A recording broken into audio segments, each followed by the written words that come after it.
Welcome to the Close the Chapter podcast. I am Kristen Boyce, a licensed marriage and family therapist with a private practice, Pathways to Healing Counseling.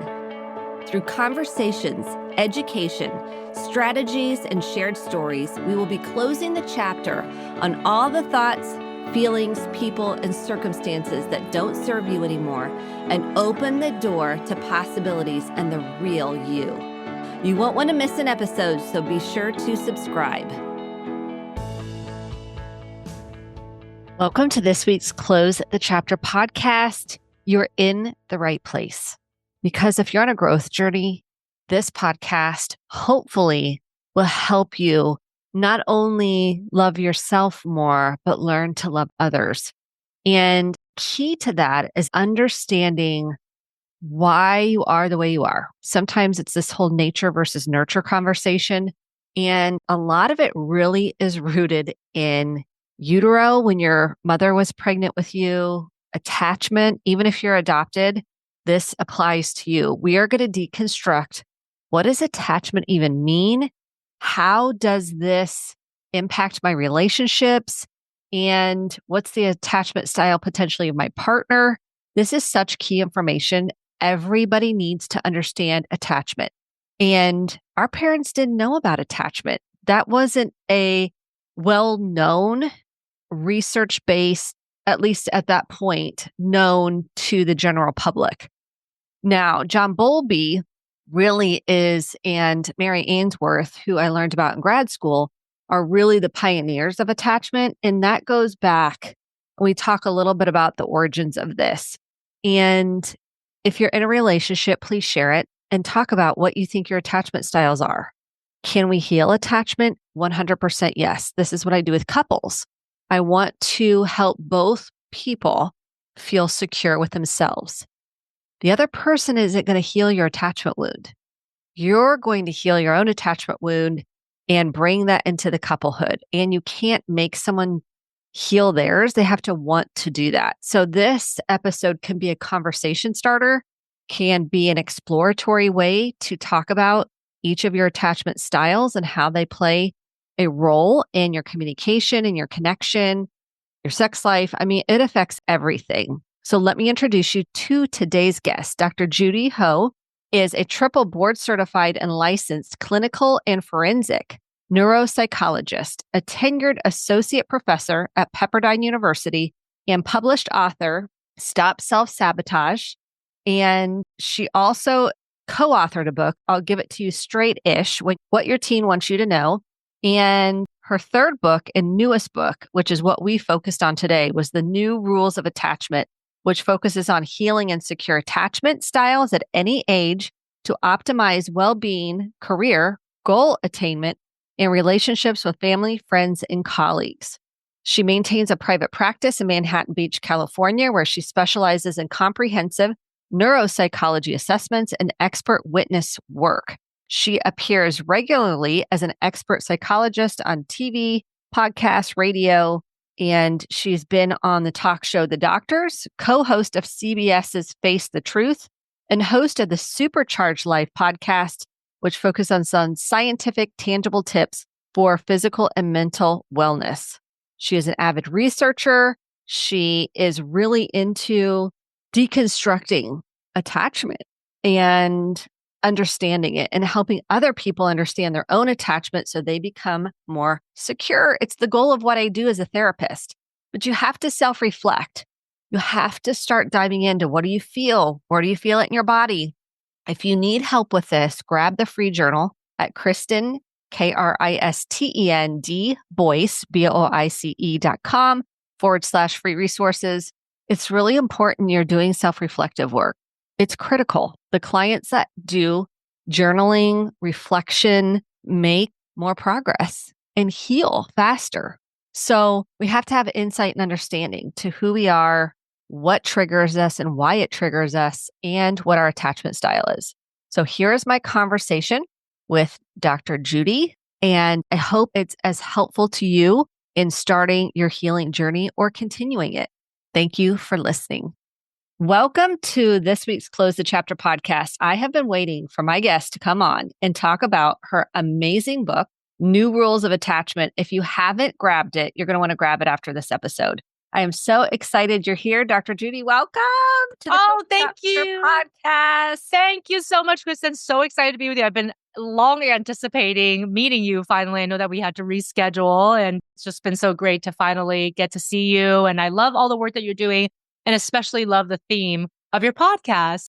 It's such a great idea about how do we have closure and then move forward and try to live our best lives every day. So anyway, I love it. I love all your guests, and I love your interview style and everything you're doing. Thank you so much. It's such a delight to have you. Literally, when I saw your book, I was like, everybody needs this book, because I read Attached, and I refer that to clients a lot. And I was like, this is the next level, talking about attachment and making it make sense. So tell us how you even got into this work. Like if someone's like, now how did Dr. Judy get here? Yeah. So I would say that during my training years, I was very squarely trained mostly in skills-based therapies like cognitive behavioral therapy, dialectical behavior therapy. And of course, those are great therapy because they are in the here and now. They help you solve a present problem. They give you skill sets that you can use right away. And I really loved how practical it felt. But I think over time, you just realize that people keep repeating the same patterns, even if they have the skills, because they have unresolved stressors and traumas and triggers from earlier times in their life when they were really starting to learn what the world was all about and learning their place in it.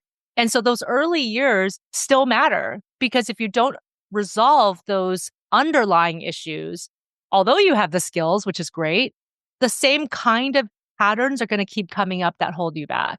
And that's when I started getting really interested in attachment. Of course, everybody has heard of attachment to some degree when you go to grad school in psychology, but I didn't really become serious about studying attachment until a little bit later in my career when I realized, well, you have to unpack this. And it's just a time when you're learning so much about yourself, your self-concept, how relationships work, what kind of outcomes you believe you deserve.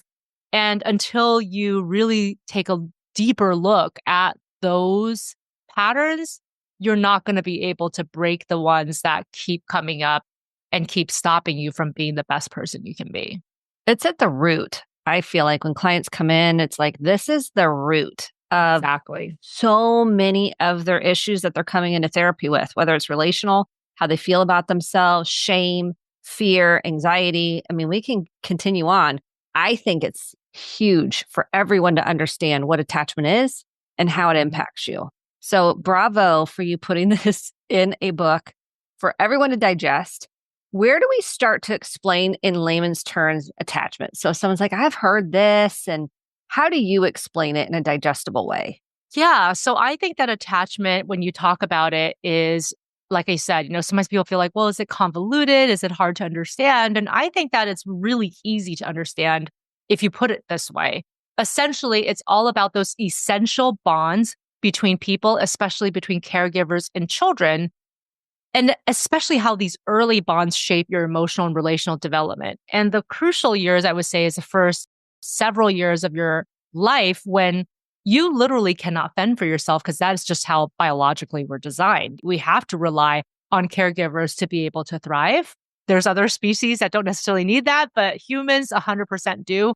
And that quality of that relationship or relationships really helps you to learn a lot about yourself. Like, well, are people are going to be there for me when I need them? Or when I ask for help, how do people generally respond? And it shapes your own behaviors because it's all designed towards your survival. So if you feel like your caregivers respond in a certain way, in your young mind, you're pretty much trying to construct, well, how do I have to behave so that I can thrive, so that I can survive, so that I can get the kind of response I need from my caregiver to continue my life, right? That I think is probably the most basic explanation of attachment. And then based on how your caregivers respond and the quality of that bond, and of course it's bidirectional, you can develop one of several attachment styles. And I think that some people have a combination style. It's not really like everybody fits neatly into a box, which I think is a misconception of attachment, is like, oh, well, I'm supposed to just be one of these four. I've worked with so many people who are either a combination style or only when they're under stress do certain types of attachment patterns come up. Okay, let's break it down. So someone says, help me understand, what is my attachment pattern style? So I think that there are generally 4 types of attachment. And these patterns are just, again, they're generally described, and it's based on Dr. John Bowlby and Dr. Mary Ainsworth's work.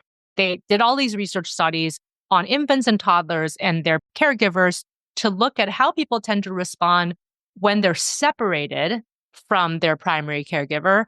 And then when the primary caregiver comes back, how do they respond to the reunification? And out of this research, they found that there were 1 secure attachment style and 3 insecure attachment styles. So secure attachment doesn't mean that everything's perfect, but it does mean that generally that caregiver relationship is one that you feel like you can trust. Secure attachment develops when caregivers are generally responsive and consistent with their children. And people who have secure attachment, they tend to have more comfort with intimacy and closeness. They have a healthy balance of being independent and also being interdependent, being able to rely on others during times of need. The 3 insecure attachment styles, the one I think that's talked about the most when you look at social media or when you look at online periodicals, is anxious attachment. So this develops oftentimes when the caregiver is inconsistent, a bit unpredictable, maybe preoccupied with their own emotional concerns. And the general characteristics that emerge in the child is that there's a fear of abandonment. They tend to be a bit more clingy in their behaviors. As adults, they become people pleasers because they learn that it's a way for them to keep others close to them. And they generally need a lot more constant reassurance from the people in their environment, as opposed to being really secure in how they feel about themselves and being able to have self-confidence from within. Avoidant attachment, I think, is the next often talked about attachment style. This develops when caregivers are maybe emotionally unavailable, or maybe they give their children messages that it's not good to talk about emotions, that you should try to stuff it underneath or like just ignore them. So when children get these messages as adults, they begin to avoid intimacy to a degree. They become more comfortable relying on themselves and not others. So they tend to be more emotionally distant in many ways. A lot of friendships and relationships are on their terms, and they tend to be a lot more focused on achievements and things that they can do on their own, as opposed to investing in relationships. The last attachment style, I think, is the most misunderstood one, and this one is called disorganized attachment. So oftentimes this develops when there's a lot of chaos in the early childhood environment. Maybe there was overt trauma, varying forms of abuse and neglect, or just having parents who are battling some of their own difficulties without having gotten help. So people who are in the middle of an alcohol or substance use disorder, that can cause a very chaotic environment for a child when they're growing up. And what happens with these children as they grow is that they start to fear their close relationships, but at the same time really want to be accepted by these same people. There can be a lot of confusion. Basically, their nervous systems are constantly dysregulated. So they just feel like they're perpetually in chaos, or they may even inadvertently replicate it because that's just what they're comfortable dealing with. And they tend to have more difficulty regulating their emotions, especially under stress. So, what percentage of each do you think is currently, because this kind of, I've heard many different statistics for each one. Like at one point, I heard secure was 50%. I'm like, really? Where would you put the percentages of each of these 4 categories? It's such a good question. I feel like people want to believe that maybe they're securely attached when they're maybe quite not. So I think that when you rely on self-report, it's difficult. I think that more than 70% of people, based on recent research, have some form of insecure attachment. And so that means somewhere around 30% have secure attachment. And I would say that there's still maybe a little bit of an over-report, because the people who tend to think that they're securely attached when maybe their loved ones are like, oh, maybe you're not, is the avoidantly attached. Like they tend to think that they're securely attached, but their friends and their family members might feel differently. And I think that it's important, again, having an insecure attachment, it's not a problem necessarily. There's actually pros that come with all the insecure attached styles as well.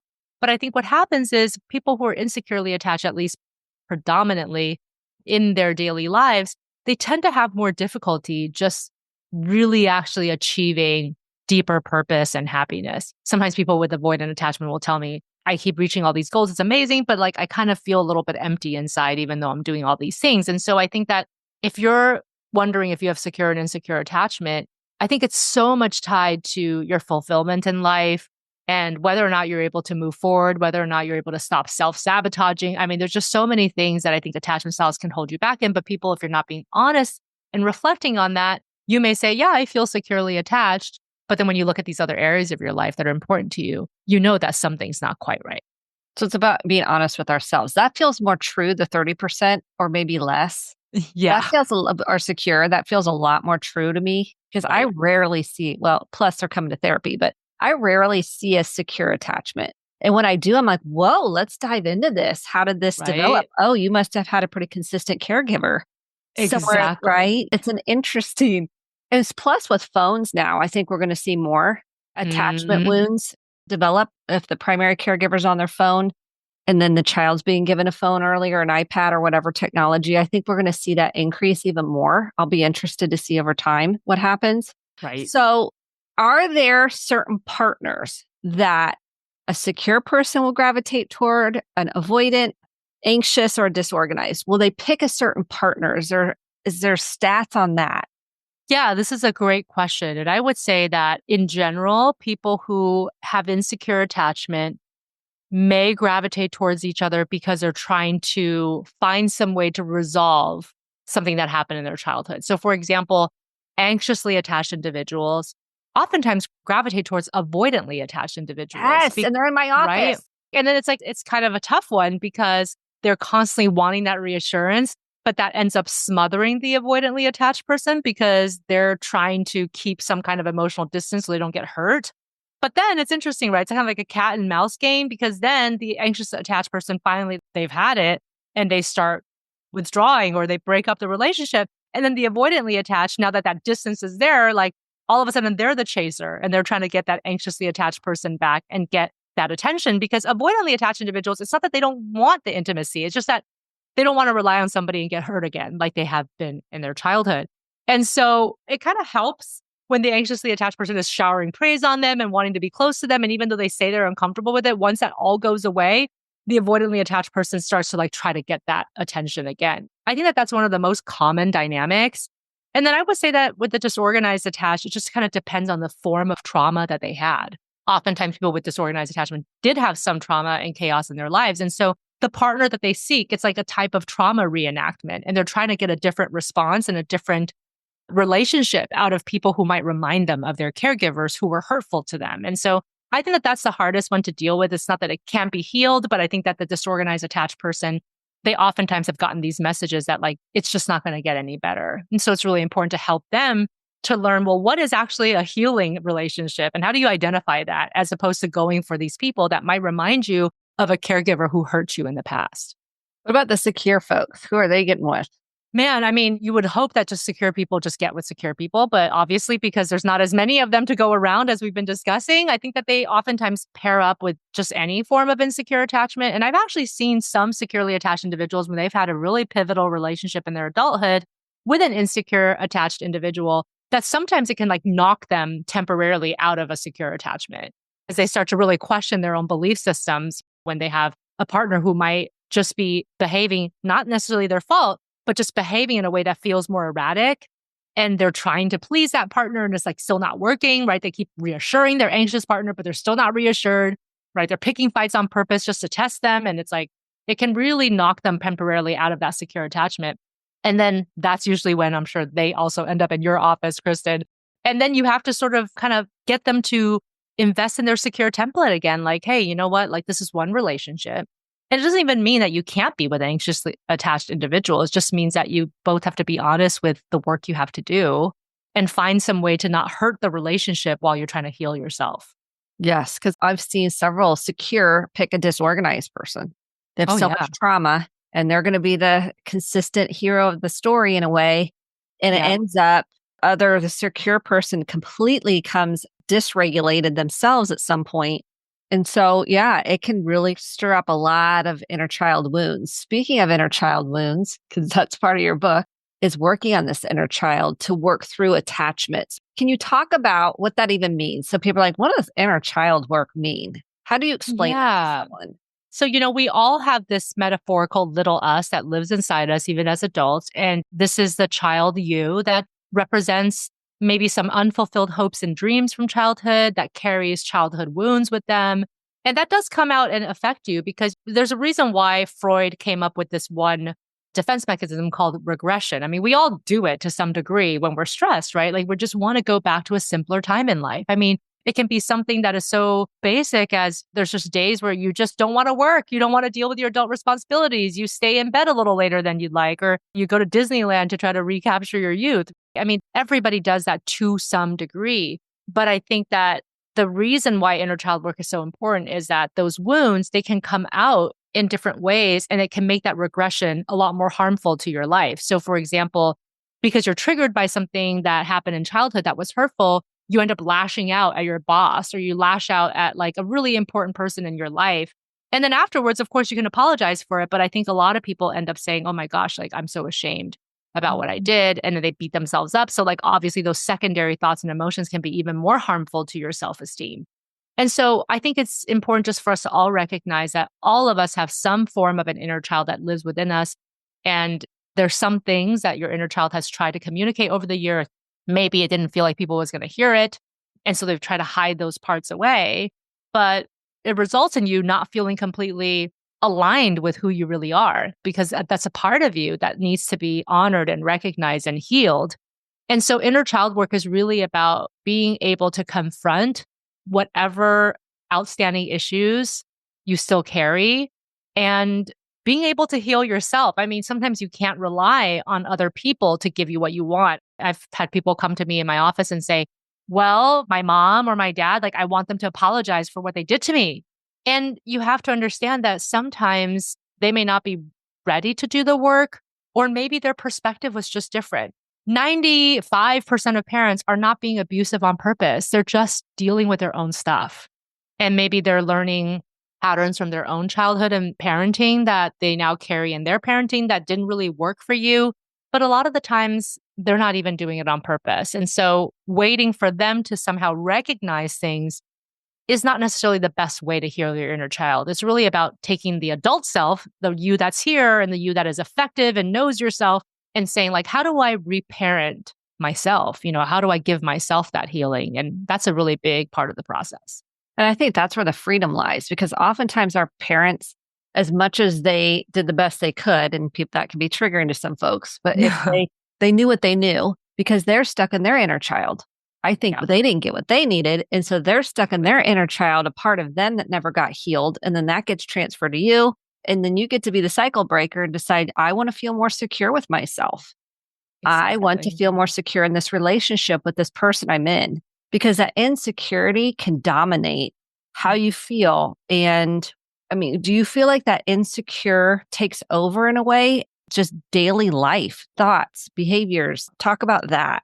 Yeah, definitely. I feel like a lot of people don't realize that some of those insecurities and that negative self-talk, it's just permeates like who you are almost all the time. There's something that's just nagging at you that says that you're not good enough or tells you that you should be different somehow, that you can't let your real self out or else people will abandon you or they won't like you.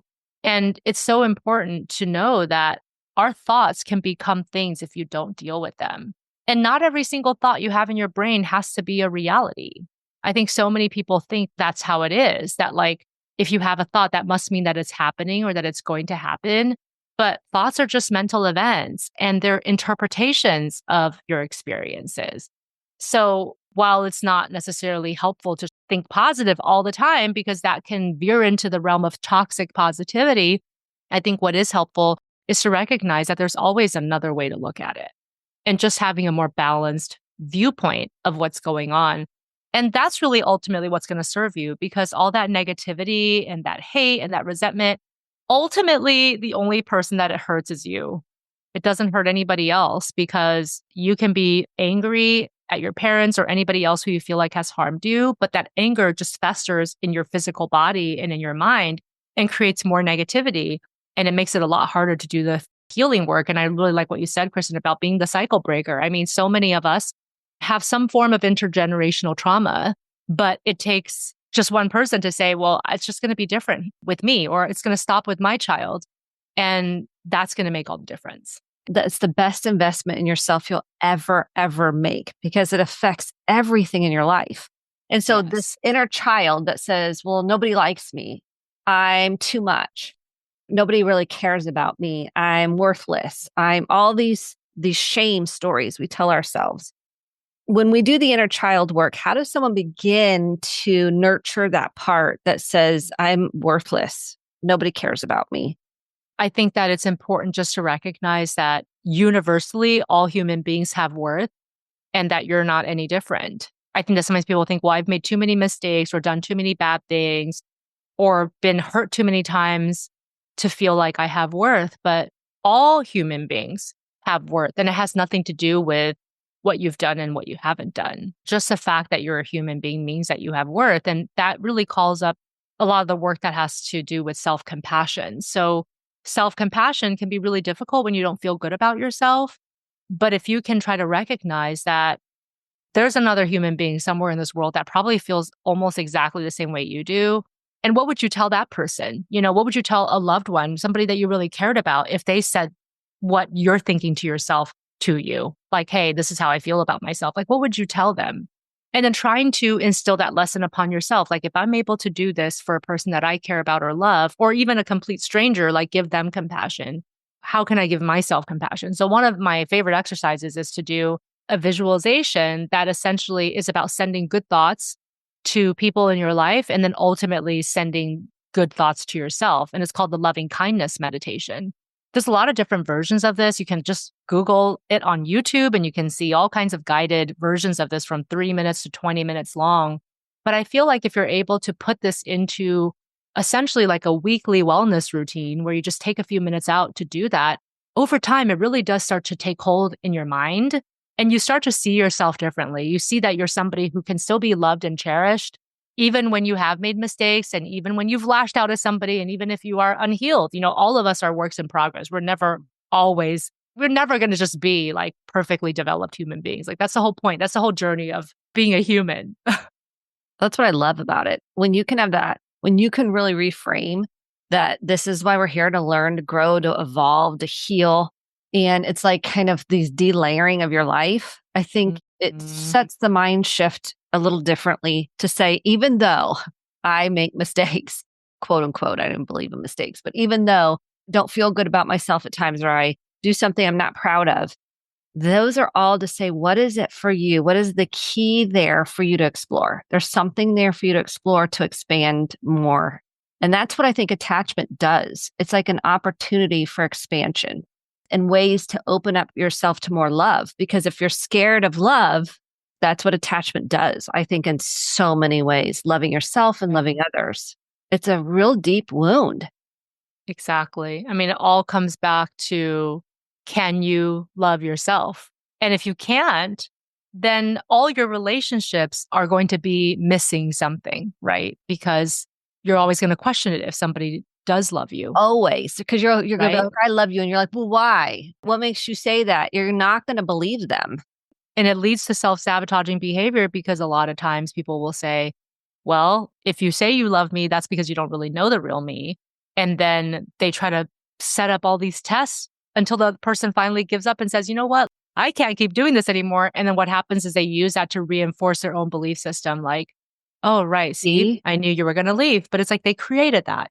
for those that are listening, what attachment is that one, would you say? The one that most commonly is associated with that is probably the disorganized Mhm. attachment style. And I think that, again, all of them probably do it to some degree, but I think that disorganized attachment is the most likely to do that because the wound of not believing that you're worthy is the deepest in somebody who has disorganized attachment. Okay, let me play this concept out and see what you think, okay? Hmm. So, in disorganized, do you feel like the inner child that is running the show in disorganized versus insecure, more the adult is running the show? I'm just Yeah. throwing a concept out there just to kind of play around with this. And this isn't to Yeah. go all or nothing, or I'm very and in both. So, I like the idea of that because I think that with the disorganized, the inner child is kind of coming out in a lot of different ways. Whereas the anxiously attached and also the avoidantly attached, like you said, I mean, if you're talking about Freud, it's like the ego or the superego is driving the behaviors. Whereas in disorganized, it's the id that's driving the behaviors, right? So like the id is kind of that like more unfiltered inner child. And then the ego and the superego are like those more adult parental figures where it's like, this is how I should behave. This is what I should be doing. So there's a lot of shoulds that operate a lot more, I think, especially with the avoidant style than it does in the disorganized. The disorganized, because they have such difficulty regulating, it's like, that's why their behaviors feel erratic because children's behaviors are erratic. Like if you have ever seen a baby or a toddler, like one minute they're laughing and all of a sudden they're crying. You're like, why? But that's them trying to learn how to regulate their own emotions. And in some ways, a disorganized child has never gotten past that because they haven't had the role models or like the situations to help them hone those skills. Okay, so we're going to take this. This is so good because I think this is a different conversation a lot of people have had about attachment. Let's talk about intensity. Okay. So someone that is secure, they might have like a passion, but they're not going to have an intensity about them where you're like, whoa, like we're in a disorganized, it can feel like there's an intensity behind the disorganized. And when I say intensity, have you met with someone and they're like, come on, super strong. And you're like, whoa, it's almost a dysregulation. They're trying to regulate, but it's coming across as intense.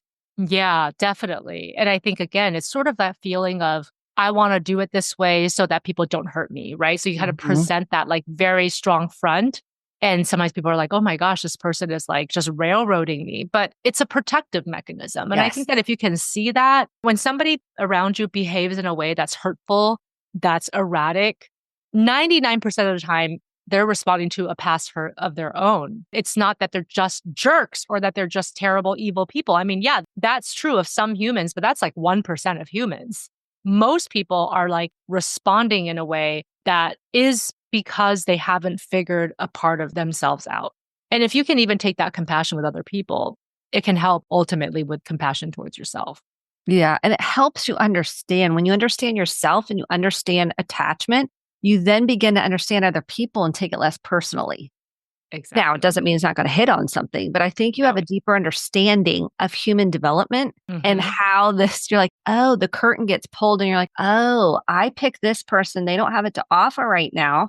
And I thought they were going to give me what I didn't get in my childhood. Oh, they're avoidant. They don't really want to have this conversation, but I'm thirsty for it.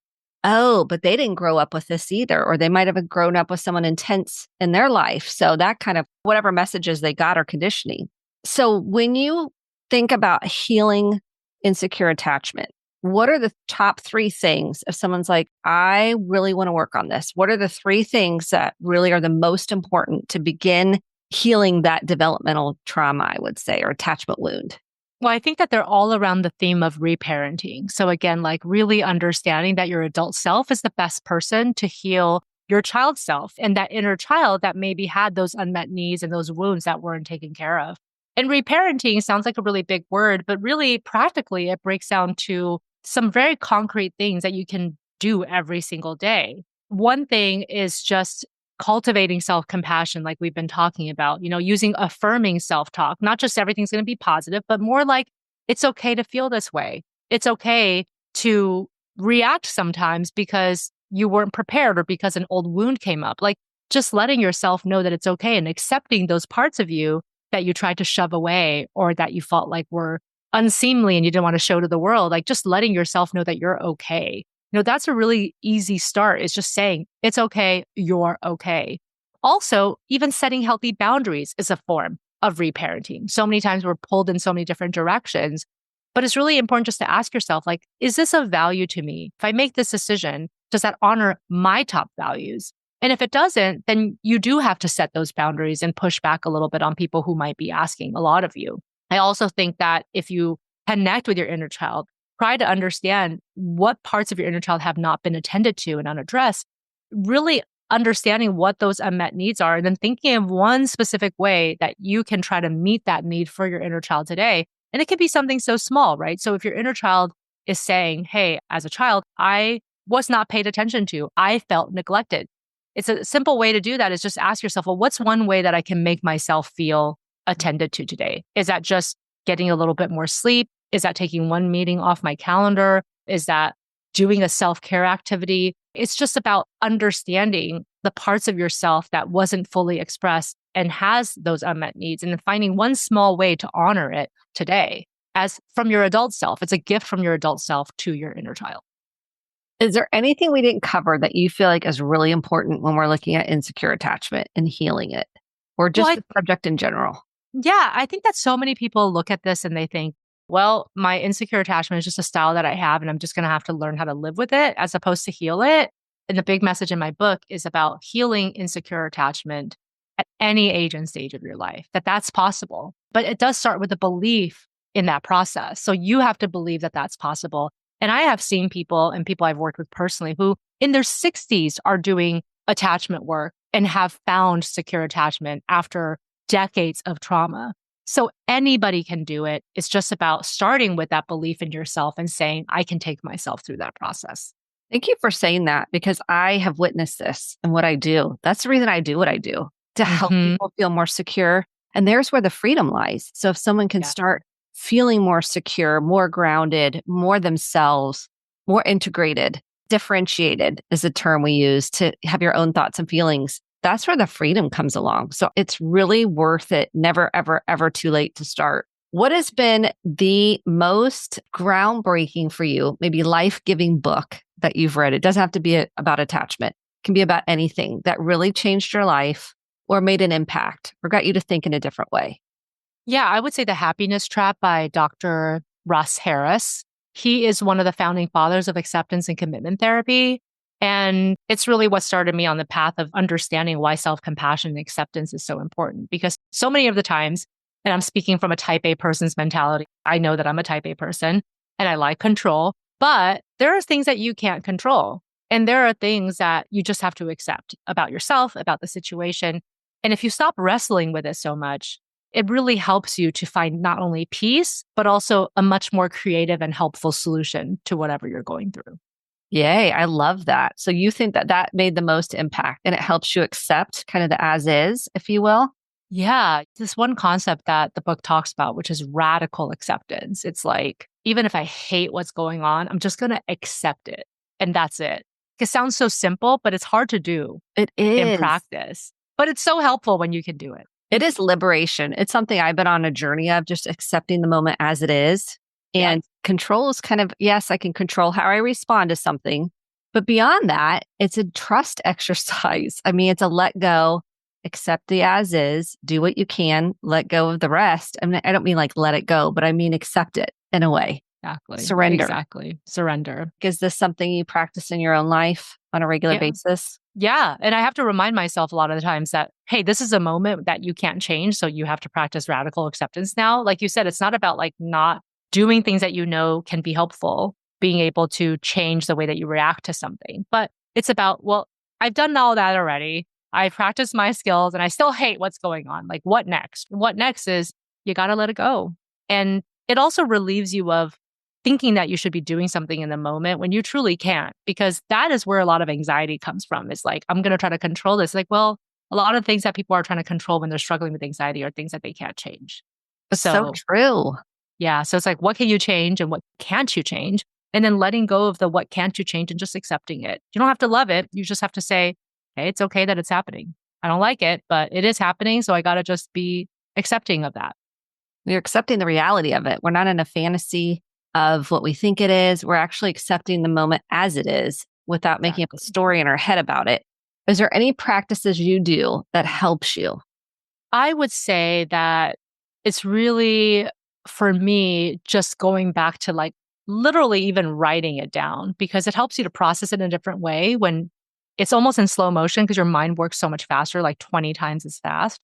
So if you just write down, like, this is happening, I don't like it, but I accept it, and really letting that message sink in. This is not my burden to bear. This is happening and I can't do anything about this part.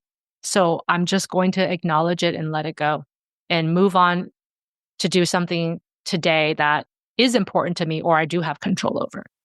I'm with you. Writing is one of my number one ways that Yeah. has helped me in my life. It is life giving in so Yep. many ways. And I try to Yep. encourage clients, and they're like, well, I don't want to really write. And I'm like, give it a whirl. Give it a whirl. I used to Give be it a one of those whirl. people. I used to not want to write it either. And then once you see how much it can change your life, you do it. Because it's working with the brain, body, spirit, all the parts of you are there. It's like you're Yes. not running from these parts. Like the protector part can kind of take a calm seat next to you while you're actually able to face this. And I think that's what I think is giving you the window into that, where some of those parts are like, nah, we're not going to go there. So I just encourage anyone listening to give it a try, really, truly. So thank you so much, Dr. Judy, for being on the show. I am so grateful for you and the work. Please go get the new rules of attachment. If you identified with anything on this podcast, whether you're in a relationship with someone or you identified with something that resonated with you, please get the book. It's going to come out on paperback soon. So either hardback or paperback, whichever you prefer, and or Kindle. So do you have an audiobook too that goes with it? Yeah, I actually read the audiobook myself. So if you're somebody who likes podcasts, because you're listening to Kristen's podcast, you might want to buy the audiobook because I mean, that's how I read books these days, Kristen. I don't know about you, but like if I didn't have audiobooks or podcasts, I wouldn't learn anything anymore. It's just hard to find time to actually sit down and read a book.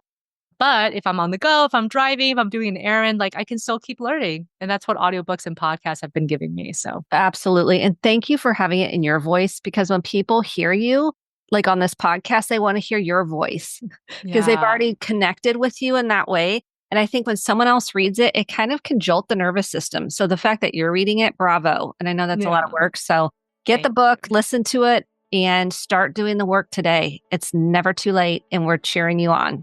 So thank you for the heart and soul and the work you're putting out in the world. Thank you so much, Kristen. And you too. Really admire what you're doing, and you'll have a fan forever. Really appreciate you. Ditto. Thank you so, so much. Thank you so much for listening to the Close the Chapter podcast.